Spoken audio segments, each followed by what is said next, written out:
Well, hi guys and welcome. This is Stuart with just a quick video update on how the renovation's going. So right now we're in the main bedroom here and we're installing a wardrobe. Now I want to talk to you about this when you're doing the rapid renovation formula. I called this company for a measure and quote last Monday. They were here Tuesday or Wednesday. I accepted it the same day and they said, "Beauty, we'll install on Monday." I said, "No, Monday's too soon. I haven't painted the room yet."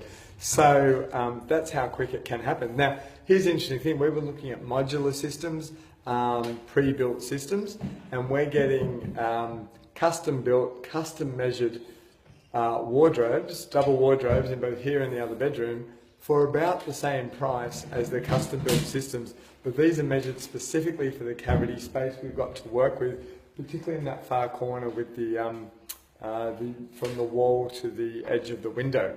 Now here's another tip for you. Pay your tradies on time. In a moment I'll be giving this gentleman a check before I head off and trust him to complete and finish the work.